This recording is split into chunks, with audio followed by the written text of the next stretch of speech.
The morning sun cast long shadows across the Rocky Mountain facility as Commander James Walker stared at the red warning message on his screen. His coffee had gone cold hours ago, forgotten in the rush of final preparations. The solar flare would reach Earth in less than 24 hours.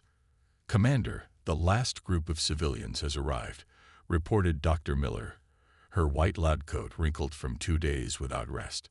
She handed him a tablet showing the updated numbers. "We're at 98% capacity." James nodded, his gray eyes reflecting the harsh fluorescent lights of the command center. Around them, dozens of technicians worked at their stations, running final checks on the cryopods that would soon hold 100,000 sleeping humans. "What's the status on the other facilities?" he asked, walking briskly through the curved corridors carved deep into the mountain. Their footsteps echoed against the steel-reinforced walls. "The Alps facility reports ready. Himalayas and Andes are at 95%. We're receiving scattered signals from the smaller locations." Dr. Miller struggled to keep pace with his long strides. "Sir, some of the civilians are asking how long we'll be under." James stopped at a viewing window overlooking the main storage chamber. Rows upon rows of cryopods stretched into the distance, each one holding humanity's future. "Tell them what we know. Minimum 500 years for the radiation levels to drop. Maximum." He left the sentence unfinished. The facility's AI spoke through hidden speakers. "Warning. Solar radiation levels increasing. Estimated 18 hours until critical exposure." Director Reed's voice crackled over the intercom. "All personnel, begin final loading sequence. This is not a drill. Repeat. Begin final loading sequence."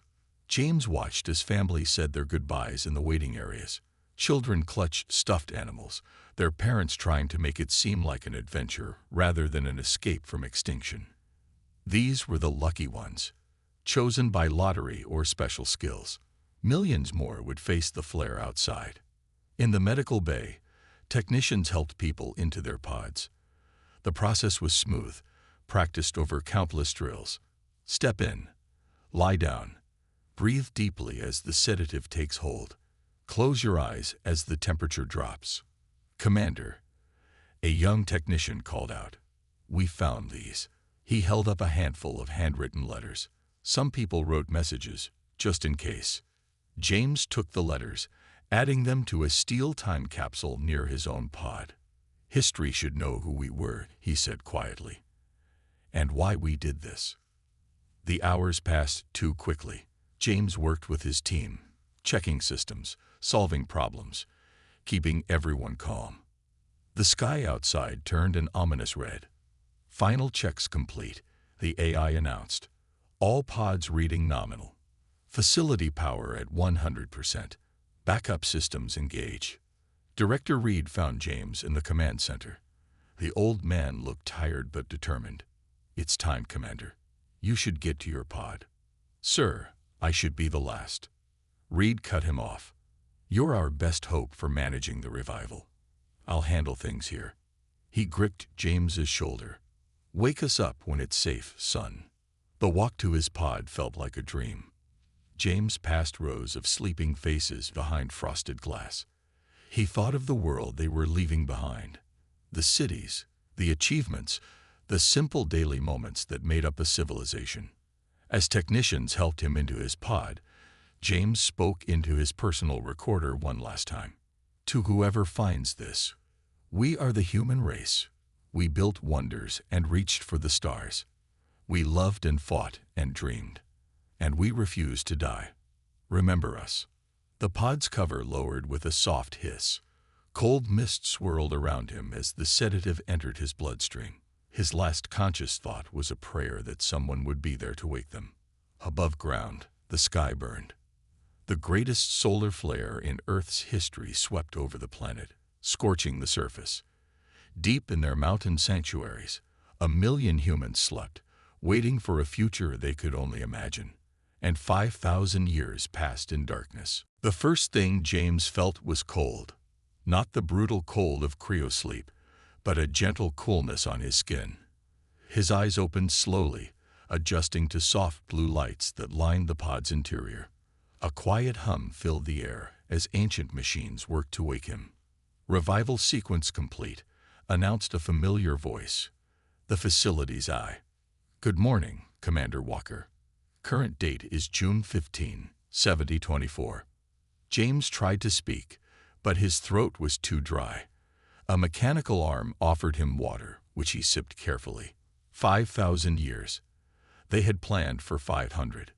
"Status report," he managed to say, his voice rough from disuse. "Facility integrity at 87%. Power systems functioning at reduced capacity. 98,342 pods maintain stable readings." James sat up slowly, letting his body remember how to move.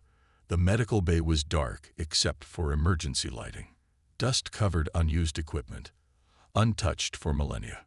"Show me outside," he ordered. The nearest wall flickered to life, displaying images from external cameras. James stared in silence. Where a city had once spread across the valley, an ancient forest now grew. Massive trees towered into the sky, their trunks wider than buildings. Strange birds with iridescent feathers soared between branches. But it was the sky that made him pause. Multiple moons hung above Earth, artificial satellites that shone with internal light. They were definitely not human-made. AI analyzed those objects in orbit. Scanning. Objects appear to be artificial habitats. Design unknown. Materials unknown. Energy signatures indicate advanced technology.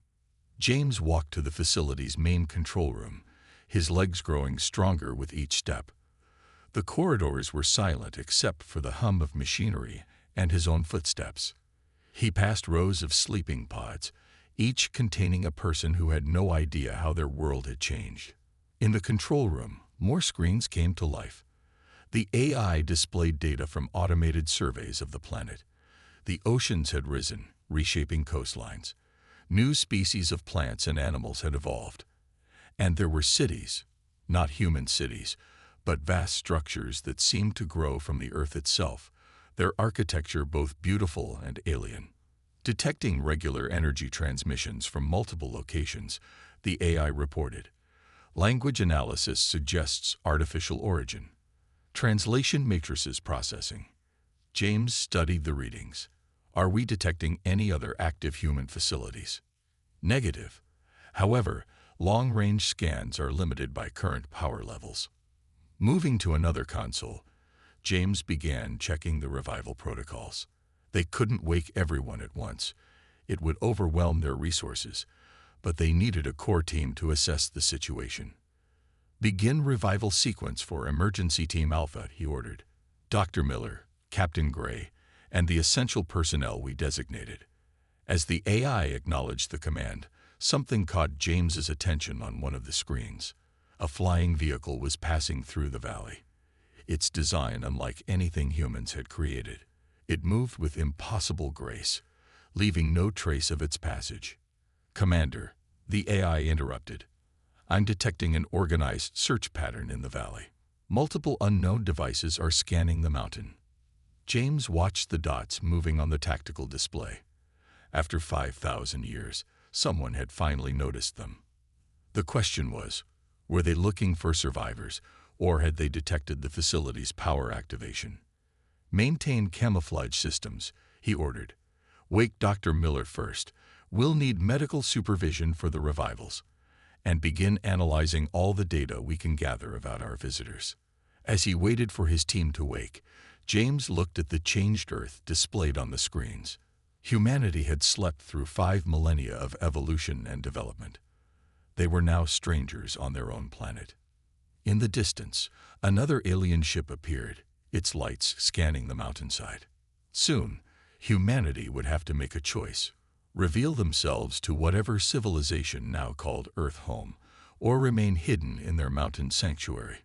The wake-up call had come, but it wasn't the one they had expected. Dr. Miller stood beside James at the facility's main entrance, watching the display screens.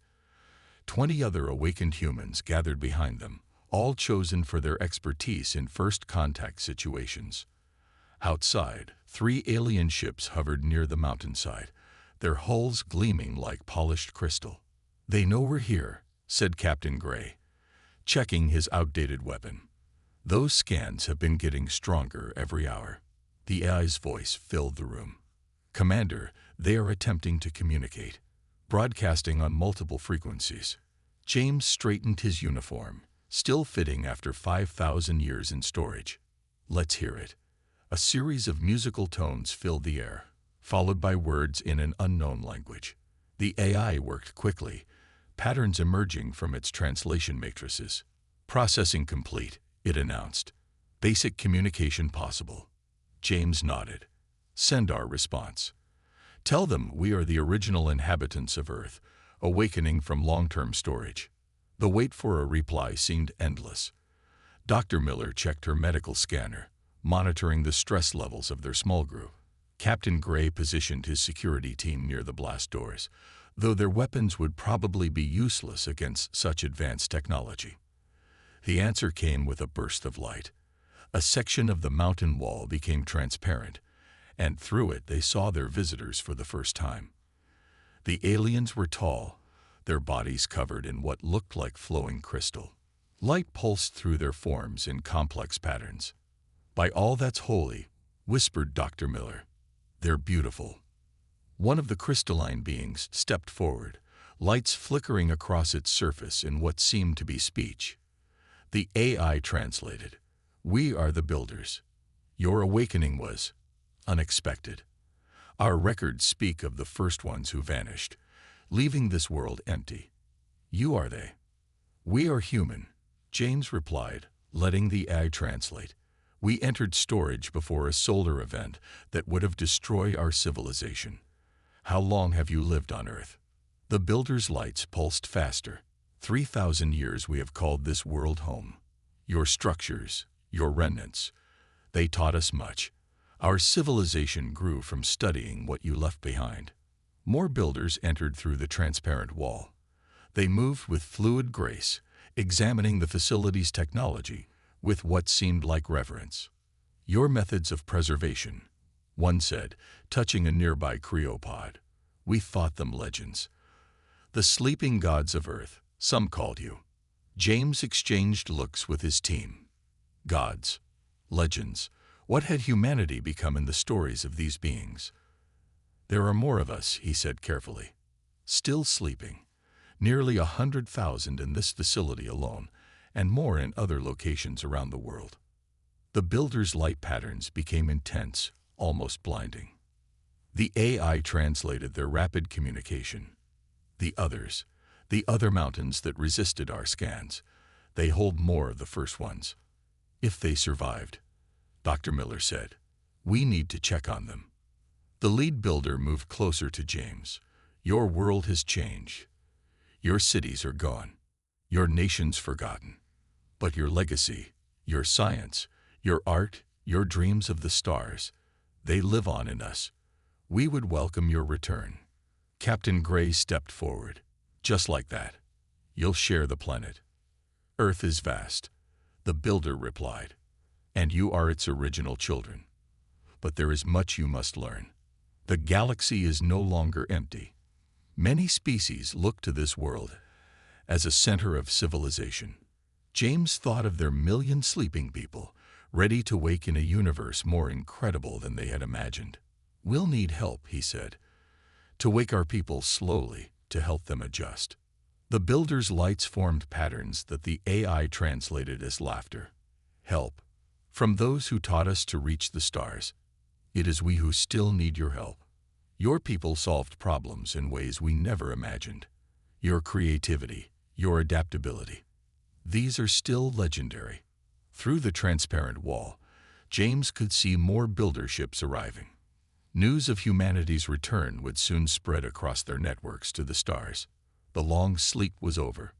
But the dream of humanity's survival had become something far greater than they had ever imagined. James stood in what used to be New York, now a towering city of crystal and light. A builder guide named Dawn led him and Dr. Miller through a massive building they called the Museum of Human Achievement. 5 weeks had passed since their awakening, and each day brought new surprises. "This section holds your most precious gift to us," Dawn said, lights flowing through their crystalline form. The AI translator in James's ear converted the musical speech perfectly. They entered a vast chamber filled with displayed artifacts. James stopped, his breath catching. There, restored to perfect condition, stood rows of old human technology. Computers, vehicles, tools, and machines, all carefully preserved. "Your methods of solving problems," Dawn explained. "They were different from anything we had seen. Simple, but brilliant." Dr. Miller picked up what looked like an ancient smartphone. "You kept all of this working." "Not just kept working. We built our civilization by understanding your designs." Dawn's lights pulsed with excitement. "Watch." The builder touched a wall, and a hologram filled the air. It showed the evolution of human technology into builder designs. Their crystalline ships grew from the shape of human aircraft. Their communication networks followed patterns first created by human internet protocols. "We thought we were starting fresh," James said quietly, "but you've been carrying our legacy forward all along." "There is more." Dawn led them deeper into the museum. Many worlds trade for artifacts of human design. They are considered priceless. They passed display cases holding simple tools: hammers, screwdrivers, wrenches, each labeled with respect, like ancient religious relics. James saw builder children studying them, lights flickering with curiosity. "Commander," the AI in his ear interrupted. "Update from the facility. 2 more Cryo centers have been located. The Himalayan base and the Andes installation are intact." "How many survivors?" "Initial scans suggest over 150,000 viable pods between them." Dr. Miller grabbed James's arm. "That's more than we hoped for. With the right resources, we could begin revival procedures within weeks." Dawn's light patterns shifted to what James had learned was their expression of joy. "All resources are available to you. The Council of Worlds has declared the human awakening a priority." They moved to a new section of the museum. Here, screens showed images of other alien species, each with their own variations on human technology. Some had taken basic human designs in completely unexpected directions. "Your people solved problems in ways we could study but never fully replicate," Dawn said. "There is an elegance to human thinking that even now we struggle to understand." A group of builder scientists approached, their lights dancing with excitement. They carried tablets displaying technical drawings, human designs mixed with builder improvements. "We have questions," one said through the translator, "about these design choices. We've wondered for centuries why your people approached problems this way." James looked at the drawings. "Simple machines, made extraordinary through alien eyes. We can help you understand, and maybe learn some new approaches ourselves." Dr. Miller was already deep in discussion with the scientists, her medical knowledge bridging the gap between human and builder biology. "Commander," his AI interrupted again. "The facility reports more pods beginning automated revival sequences. We need your authorization for the next phase." James turned to Dawn. "We're going to have more people waking up soon. They'll need to understand what their world has become." The builders' lights formed patterns of determination. "We will help them adjust and learn from them, as we have learned from your artifacts. Perhaps together, we can solve problems neither of us could solve alone." Through the museum's crystal walls, James could see the city stretching to the horizon. Somewhere out there, humanity's lost children were beginning to wake up. They would find their legacy had not only survived, but had shaped the future of countless worlds. The real work of joining this new civilization was just beginning, but humanity's greatest achievement, it seemed, had been leaving behind the seeds of progress for others to grow. The Builder Council chamber fell silent as James finished his speech. 2 months had passed, and now nearly 10,000 humans were awake. But not everyone was happy about this change. "You ask for too much," said the Crystal Elder, its light patterns sharp and angry. "These cities were built by our hands. Our people have lived here for generations. James stood firm at the speaker's platform. Behind him, Dr. Miller and Captain Gray watched the gathered alien representatives. Some builder families had already offered to share their homes with awakened humans. Others demanded they stay in their mountain facilities. "We're not asking for the whole planet," James replied calmly. "Just the chance to build new homes, to be part of this world again." Dawn, now serving as humanity's official friend in the council, moved forward. "The humans are not invaders. They are the returners, the ones who came before. Our own laws say this planet is their birthright." Screens around the chamber showed live feeds from the revival centers. More humans waking every day, stepping into a world they barely recognized. Some were adapting well, fascinated by alien technology and eager to learn. Others struggled with the massive changes. "What about the other colonies?" asked a builder scientist. "Our deep space scans found traces of human settlements beyond this solar system. Ancient launches, just before the Great Sleep. Should they not return as well?" This was news to James. There were other survivors, other colonies. The chamber's AI displayed a star map. Scattered points of light showed possible human colonies, launched in humanity's final days. Not everyone had chosen to sleep. "More complications," growled the Crystal Elder. "More demands on our resources." A young builder stepped forward, their lights gentle and calm. "I have worked with the awakened humans. They learn quickly. They see solutions we miss. Already, they have improved our farming systems with their ancient knowledge of Earth's soil." Other builders shared similar stories. Humans helping in laboratories, offering new perspectives on old problems. Small successes, building trust day by day. James watched the debate with growing hope. Not all aliens feared them. Many were curious, excited even. But the resistance was real. "Commander," his personal eye whispered in his ear. "Situation at Revival Center 3. Some locals are blocking supply deliveries. They're demanding the pods be moved off-world." He shared a worried look with Dr. Miller. They couldn't move the pods safely. Not yet. Not without risking thousands of lives.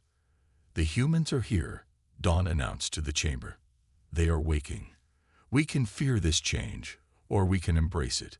Think of what we might achieve together." The Crystal Elder's lights dimmed slightly. "And if we refuse? If we ask them to leave?" "Leave where?" James asked quietly. "Earth is our home.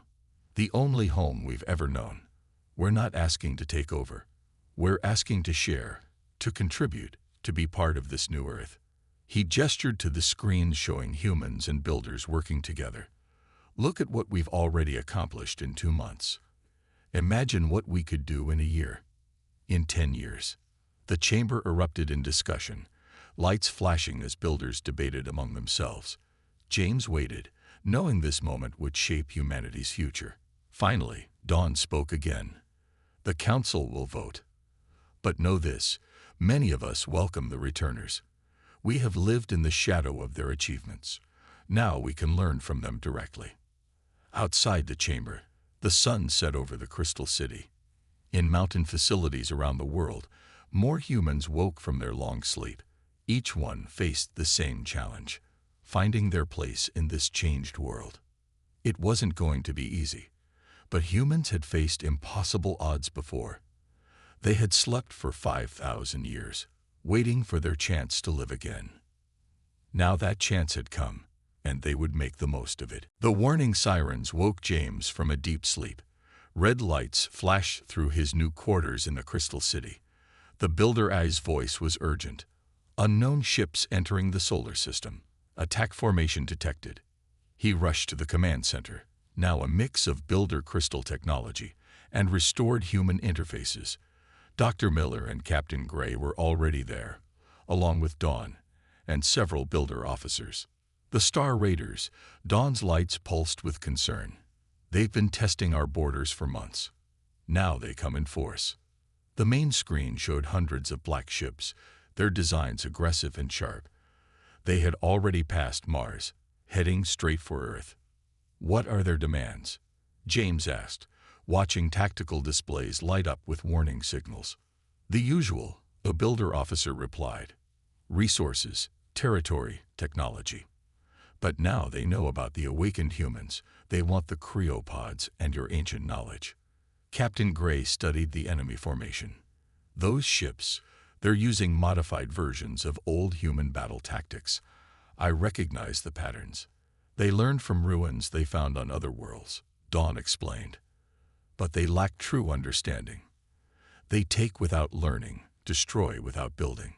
James looked at the displays showing Earth's defenses. Builder ships were powerful, but designed for peace. They had never faced an enemy that fought like humans. Let us help, he said. Humanity remembers how to fight when needed. The Crystal Elder, who had opposed them in the council, spoke up. You would defend us. After our debates about your place here. Earth is our home too, James replied simply. We protect our home. Quick decisions were made. Builder ships joined with human tactical officers. Old defense platforms, preserved in mountain bunkers, were reactivated. James watched as his people worked seamlessly with the builders, each bringing their own strengths to the battle plan. The raiders struck hard and fast. Their black ships filled Earth's skies, weapons blazing. But they found more than they expected. Builder shields, enhanced with rediscovered human techniques, held strong. Ancient missile platforms, hidden beneath the ocean for 5,000 years, launched their surprises. Human tactical officers, directing builder ships, used strategies the raiders had never seen. They're breaking formation, Captain Gray reported, watching the battle unfold. They expected an easy target. They didn't expect both our species fighting as one. The raiders' attack faltered. Their copied tactics met the real thing. Guided by human minds who understood not just the moves but the thinking behind them. Builder technology, powered by human creativity, proved too strong to break. Dawn's lights flashed with excitement. Their flagship is retreating. The others follow. But James saw an opportunity. Not yet. Dawn, can your ships match their speed? Yes, but why? Because running away isn't enough. Show them why they should never return. The combined human builder fleet pursued the raiders to the edge of the solar system, not to destroy, but to demonstrate their strength. To prove that Earth was well defended by both its old and new children. Hours later, in the Builder Council chamber, everything had changed. The Crystal Elder addressed the gathered crowd. Today we saw the truth, they said. Apart, we were vulnerable. Together, with the returners, we are strong. Their way of thinking, combined with our technology, makes us better than we were alone. James stood with his team, tired but proud. They had done more than win a battle. They had shown what humanity could offer to this new age. The raiders will spread the word, Dawn said. Earth is protected by both its peoples. The builders who raised great cities, and the humans who taught us to reach the stars. Outside, builder ships and human defense platforms patrolled together. In laboratories and workshops, both species worked to combine their knowledge. The integration crisis had become a proving ground, showing that humanity's place in this new world was earned, not just given. The long sleep had preserved them for this moment, when the past and future worked as one. 1 year after the raider attack, James stood on the observation deck of humanity's first new space station. Through the crystal-clear windows, he watched Earth shine below. The planet looked different now, a beautiful mix of builder cities and restored human settlements glittering across its surface. The last Cryo facility has been awakened, Dr. Miller reported, joining him at the window.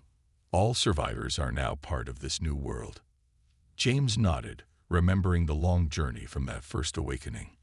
And how are they adapting? Better than we hoped. The Builders' Welcome Centers have helped. It's easier to accept change when it comes with friendship. Below them, a builder ship docked with the station. Dawn emerged, their crystalline form glowing with excitement. The Council has approved the Mars project. Construction begins next month. The station's main hall had become a symbol of their new partnership. Humans and builders worked side by side at control stations. Screens showed projects across the solar system. terraforming efforts on Mars, research stations on Europa, mining operations in the asteroid belt. "Commander," a young human officer called out. "Message from the Galactic Council. They're ready for Earth's representatives." James smiled. After a year of proving themselves, humanity had earned its place among the stars. They would share Earth's seat with the Builders, both species representing their homeworld together. "The other colonies have responded," Dawn added, lights pulsing with joy. 3 human settlements survived on distant worlds. They're sending ships. They want to see what their sleeping cousins have achieved. Through another window, James could see the new city rising on Earth's moon. Its design was unique, neither purely human nor purely builder, but something new. Crystal towers housed advanced laboratories where both species worked to solve the galaxy's problems. "Did you ever think," Dr. Miller asked, "when we went to sleep, that we'd wake up to this?" James watched a group of builder children touring the station, accompanied by their human teachers. "We hoped to survive. Instead, we found a future better than we imagined." The station's AI announced incoming ships, trade vessels from a dozen alien worlds, all eager to work with the combined knowledge of humanity and the Builders. Their cargo holds carried problems to solve, mysteries to unravel, opportunities to explore. Captain Gray, now commander of the Joint Defense Fleet, joined them. "The Raiders have spread the word. 3 more worlds have asked for our help designing defense systems. They want both builder technology and human strategy." "And what do we want?" Dawn asked, their lights gentle and curious. James looked at the Earth again. Green forests covered the continents, builder cities shone like jewels, and new human settlements grew in harmony with both. Ships of both species flew together, protecting their shared home. "We want what we've always wanted," he answered. "To learn, to grow, to build something that lasts." The station's lights dimmed briefly as a builder ship test-fired its new engines, designed by human engineers using builder crystals. The result was something neither species could have created alone. "The next generation will be different," Dr. Miller observed, watching human and builder children play together in the station's garden dome. "They won't remember a time when we were separate. That's the best legacy we could leave," James said. "Better than sleeping through time. Better than surviving alone." Dawn's lights formed patterns of agreement. 2 peoples, 1 home, infinite possibilities. As the Earth turned below them, James thought of those first frightening moments of awakening. They had slept to escape extinction, but they had awakened to find more than survival. They had found partners, friends, and a future that needed both humanity's spirit and builder wisdom. The sun rose over Earth's horizon, its light catching the crystal cities and new human towers alike. It was a new dawn, not just for humanity or the Builders, but for all they would achieve together. The long sleep was over. The real dream was just beginning.